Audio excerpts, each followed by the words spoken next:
Mas esse é um ponto muito bom mesmo. Até isso já puxa pro quarto arquivo de riqueza, onde ele fala: as pessoas ricas pensam grande, as pessoas de mentalidade pobre pensam pequeno. Ele, inclusive, tem uma frase que eu acho bem interessante. Ele diz que se um carvalho de 30 metros tivesse a cabeça de um ser humano, cresceria apenas até os 3 metros. Às vezes por acreditar que não é possível. E uma hora ele fala assim: cara, sua meta tem que ser milionário e muito mais. Eu tenho um trecho aqui anotado que eu acho muito interessante. Ele diz o seguinte, nessa parte do arquivo 2. Se o seu objetivo é ter algum conforto, é provável que você nunca fique rico. Mas caso sua meta seja enriquecer, é provável que você alcance uma situação ricamente confortável. Porque é meio que aquela história de você mirar na lua e se você errar, você tem que lançar muito mais alto que todo mundo, né? Atingir um patamar nas estrelas. Então, de fato, ter uma meta agressiva, ambiciosa, é muito bom, porque aquilo começa a direcionar o seu caminho. Eu lembro muito da época, quando eu tinha 20 anos, eu falei numa dinâmica de grupo, quando eu estava na academia militar, que eu queria ter 1 milhão aos 30. E 1 milhão naquela época era bem mais dinheiro do que é hoje por conta do efeito da inflação. E principalmente para jovens de 20 anos, né? Sim. Aí todo mundo começou a rir, falou que não dava, não sei o quê. Até o meu professor, né, que estava lá na dinâmica, ele falou que não dava, era um major do exército. Eu brinquei com ele, né, para não me desafiar, porque juro composto, uma hora você vai chegar lá. Talvez eu não conseguisse em 10 anos, mas estava dado o objetivo. E no final demorou 9. Eu consegui chegar realmente muito próximo do prazo da meta. Até porque eu ficava pensando assim, cara, daqui a 10 anos... Falava pra todo mundo que eu queria ter 1 milhão aos 30. Depois mudou para viver de renda. Se eu não tiver atingido a minha meta e não tiver fora do exército, todo mundo vai falar, cara, mas o que houve? Você ainda tá fora? Porque eu falava isso para todo mundo. Então, de vez em quando me ofereciam oportunidades, eu falava, cara, isso aqui vai me ajudar a chegar na meta? Vai. Então eu devo aproveitar. Isso aqui vai? Não vai. Então isso aqui não é para mim. Então o tempo todo eu ficava me direcionando por conta daquilo que eu tinha prometido para mim mesmo e tinha contado para os outros. E era uma meta que eu julgava muito audaciosa. Aí depois que veio o primeiro, começou a vir o restante. Dizem que o primeiro milhão é muito difícil, mas o segundo, muitas vezes, se a pessoa tem a cabeça certinha, é quase que inevitável. O cara já aprendeu a fazer e tende a ser muito mais rápido, inclusive. No nosso caso foi assim. Se eu pego desde que eu me formei na academia militar até o primeiro milhão, foram 7 anos. Se eu pego desde que eu comecei a investir, foram 11. Se eu pego depois do primeiro até o segundo, foram 7 meses. Porque a gente já estava no digital, tinha criado um negócio, tinha muita escala. E aí começou a ser muito mais rápido, inclusive. Eu tenho um caso similar que aconteceu comigo. Eu tenho irmãos bem mais velhos, né? São 10, 11 anos mais velhos. E quando eu era bem novinho, tinha 12 anos, eu falava assim, eu vou ser... Aquilo é coisa de criança, né? Eu vou ser milionário até os 25.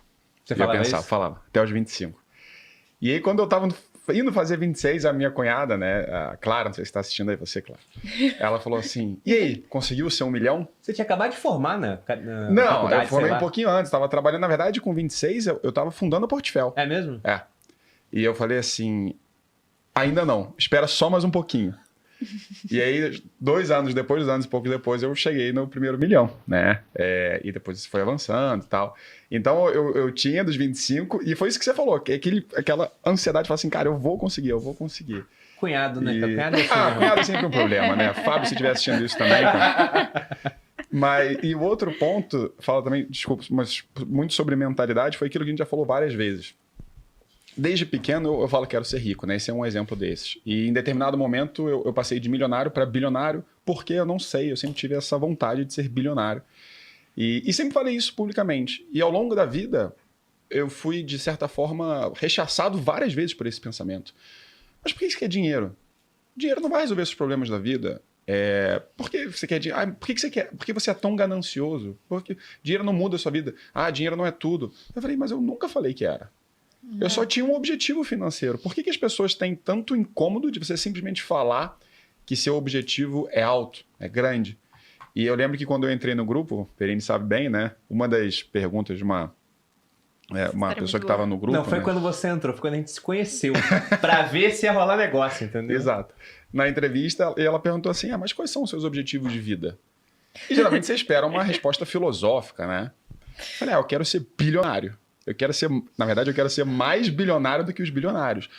Aí ela fez uma cara de espanto. O Lui, que é sócio fundador da Portfel, botou a mão na cara e falou assim, acabou todo o negócio acabou, agora. Felipe estragou o nosso negócio. Eu fui genuíno, eu falei, cara, você não posso falar isso aqui? Onde é que eu vou poder falar, né? Sim.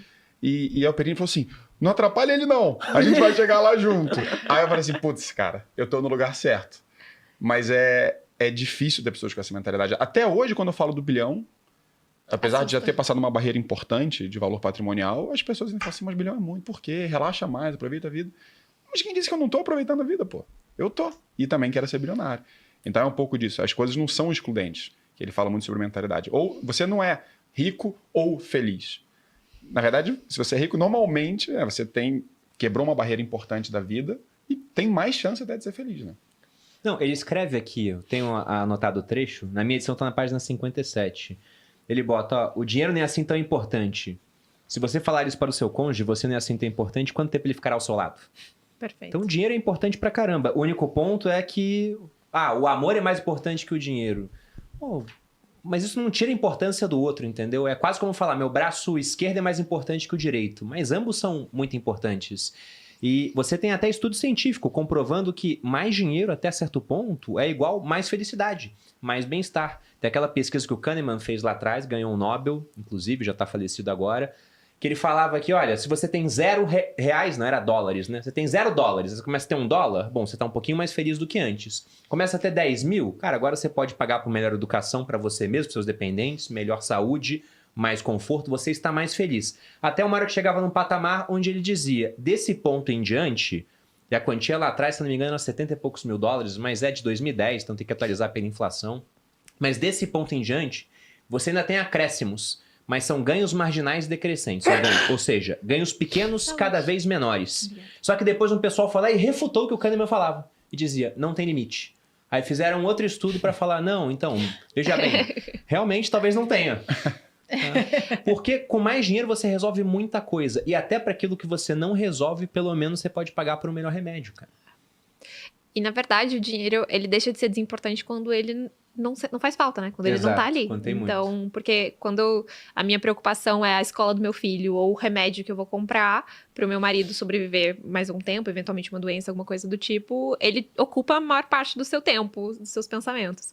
E acaba muitas das vezes atrapalhando o amor, né? O casamento. Então, você tem que ter discussões que podem ser muito difíceis e desagradáveis com o cônjuge por falta de dinheiro e alinhamento, enfim. Então, ele até comenta, assim, normalmente quem fala que o dinheiro não é importante, ou faz pra que isso, né? A pessoa não tem, né? Ela não tem essa clareza da facilidade e de como o dinheiro... Ter o dinheiro limpa o caminho para que você possa focar naquilo que realmente importa. Eu bato muito nessa tecla com os clientes. Assim, a gente vai trabalhar, às vezes, alguma questão específica. Mas por que eu tenho que me dedicar a isso? A gente vai se dedicar a isso para que você possa se dedicar a todo o resto da sua vida. Então, a gente vai resolver isso para se importar, para que você possa se preocupar com aquilo que realmente importa e que faz sentido, né? Sua família, enfim. Mas se você tiver um ruído aqui, você não consegue se concentrar lá. Diga aí. Não, o que eu acho legal do livro é que ele traz várias crenças, vários pontos de pessoas que se vitimizam. E uma pergunta que ele sempre faz é o seguinte, para todas as pessoas que têm essas crenças, esses pontos, essas desculpas, ele fala assim, como é que está a sua vida financeira? Porque esse é o mais imparcial possível. Como é que está seu sucesso financeiro? E ele, ao longo da vida, percebeu que, basicamente, todas as pessoas que tinham esse comportamento não eram bem-sucedidas. Então, assim, você já tentou mudar para ver se melhora?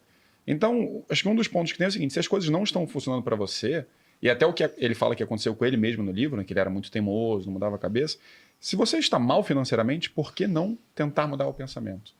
Por que não parar de culpar os outros, parar de se vitimizar, parar de olhar os ricos com ódio, com inveja? Aí você começa a mudar essa cabeça e começa a correr atrás. E um dia, possivelmente, você vai se tornar essa pessoa rica. Né? Então, acho que essa reflexão do, poxa, como é que eu estou agora? Se eu estou mal sucedido, talvez eu deva mudar. E isso influenciou muitas pessoas, né? Bom, até pegando agora, a gente falou do 1, falou do 2, eu já conectei o 4 no 2, eu vou falar do 3 então, porque eu acho bem interessante. O arquivo número 3 diz o seguinte, as pessoas ricas estão comprometidas a serem ricas, as pessoas de mentalidade pobre gostariam de ser ricas. Então, o cara fala, seria muito bom se acontecesse. E até por isso que eu gostei muito do Felipe no dia que a gente se conheceu. E só para deixar um panorama, o Grupo Primo, ele tá passando por um momento de crise naquela época. A gente tinha demitido 90 pessoas ao longo de um período de 6 meses. Nós tivemos saída de 2 sócios naquela ocasião. E na semana seguinte, o Thiago falou, cara, quero te apresentar umas pessoas. Eu falei, Thiago, eu não quero conhecer ninguém. Vamos trabalhar, fazer o nosso, tem que pagar a saída dos sócios, etc. Ele falou, não, vamos sentar aqui para ouvir o que os caras têm a falar, um negócio que ele casa bem com o nosso ecossistema. Aí chegou o Felipe, o Vitor e o Lui para apresentar a Portfel pra gente. O modelo de consultoria, como funcionava, e aí apresentou o negócio, gostei bastante. Depois a gente foi perguntar das pessoas que estavam envolvidas no negócio, né? Porque quando a gente bota um negócio para dentro do Grupo Primo, já foram 7 M&As, A gente não quer só a casca e os empreendedores não estão mais aqui. A gente quer os empreendedores aliados no negócio para fazer ele crescer junto com a gente. E aí, nessa hora que perguntamos pro Felipe qual é o objetivo, ele falou assim, ó. Eu quero ser... Na verdade, ele começou assim. Sabe os bilionários? Eu quero ser mais bilionário que eles. Aí, de fato, o Lui bateu a mão na testa. Porque geralmente o pessoal fala, não, tem um propósito, não sei o quê. Mas eu gosto muito daquela afirmação da Escola de Chicago, do Milton Friedman. Ele dizia o seguinte, a função social de uma empresa é gerar lucro. Se ela estiver respeitando as regras e não for uma monopolista, porque é muito fácil gerar lucro sendo monopolista. Você pode vender pelo preço que você quiser, só você tem um produto ou serviço. E sem respeitar as regras também, né? Ah, o meu concorrente tá me incomodando. Eu vou lá e pego minha milícia privada e metralho a casa dele. Aí é fácil gerar lucro. Agora, no Mercado Livre, com você respeitando as regras, ter lucro quer dizer que o cliente, por livre e espontânea vontade, escolheu o seu produto ou serviço para consumir porque entende que aquela é a melhor opção. E ele faz essa troca porque entende que essa troca torna ele mais rico. O dinheiro muda de mão, mas ele recebe um bem, alguma coisa que ele queria, e por isso ele está mais rico, subjetivamente. Então, quando o Felipe falou, eu quero ser bilionário, eu pensei, cara, o Felipe é um cara inteligente, deu para ver isso nitidamente. Gosto de cabeça de engenheiro. Ele sabe, para ficar bilionário tem que construir um negócio muito grande. É o tipo de sócio que eu quero. É realmente isso, a gente está comprometido a fazer um negócio muito grande. Então, quando ele falou isso, eu falei, cara, eu gostei desse cara. Eu tô rindo aqui porque esses dias eu lancei uma nova empresa, né? Que é uma empresa de uma agência de influenciadores. E aí mandaram na minha caixinha, qual o objetivo da TIRF, que é o nome da agência. Aí eu olhei pro Bruno, tava num dia inspirado, e falei, vou responder, fazer dinheiro. Aí eu, não pode responder assim, porque senão você perde os clientes e tal. E aí eu falei, mas imagina, se eu fizer dinheiro, significa que o cliente está recebendo dinheiro, significa que quem contratou também está ganhando dinheiro, tá todo mundo ganhando dinheiro, porque a gente está fazendo um bom trabalho. Mas, infelizmente, a gente não pode falar assim, né? O Felipe foi ousado, realmente, porque a gente precisa adorar a pílula, né? E falar o por trás, explicar o porquê. Então, o que a TIR faz, qual o diferencial? O diferencial vai ser, de fato, conseguir conectar influenciadores e marcas que fazem sentido e, a partir disso, você conseguir fazer uma venda muito mais facilitada, onde todo mundo está feliz, todo mundo está ganhando dinheiro, no final das contas. E aí, no final das contas, eu vou ganhar dinheiro e vou fazer dinheiro. Então, esse é o final. Mas eu não posso só resumir, porque senão dá errado. Você ter medo de falar isso publicamente diz muito sobre a sociedade no geral, né? Sim. Porque, assim, por que a pessoa deveria ficar irritada porque você falou que quer fazer dinheiro? Foi tudo que você falou, você vai ter bens de qualidade, a empresa vai ser mais duradoura, vai gerar mais empregos. E normalmente as pessoas associam a fortuna muitas vezes, a não fazer outras coisas. Então, eu falei que queria ser bilionário e realmente continuo querendo ser, e a pessoa fala assim, pô, cara ganancioso. Mas muitas vezes elas não sabem que eu doei quantias expressivas para várias causas sociais no ano passado. Só que eu não preciso ficar falando isso, né? A Portfel, por exemplo, as empresas têm uma sigla chamada ESG que fala sobre bens que você faz para o ambiente, social, governamental, de governança. E a Portfel, bem ou mal, ela tem um trabalho do ponto de vista social muito interessante, que é tirar os conflitos do mercado financeiro e ajudar as pessoas a alcançarem seus objetivos. Então, no ambiente que a gente tem um mercado financeiro extremamente conflitado, é uma empresa que está fazendo bem para milhares de clientes. Então, qual é o problema de fazer dinheiro nisso? Você está devolvendo para a sociedade, muitas vezes devolve através de trabalho, através de doações, só que a pessoa pega só a primeira parte. Acontece muito com Bill Gates, que doou dezenas de bilhões de dólares ao longo da vida, e ainda é mal visto. É interessante, né? Ele fez provavelmente mais bem do que qualquer entidade governamental e ainda assim é mal visto, porque ele é bilionário.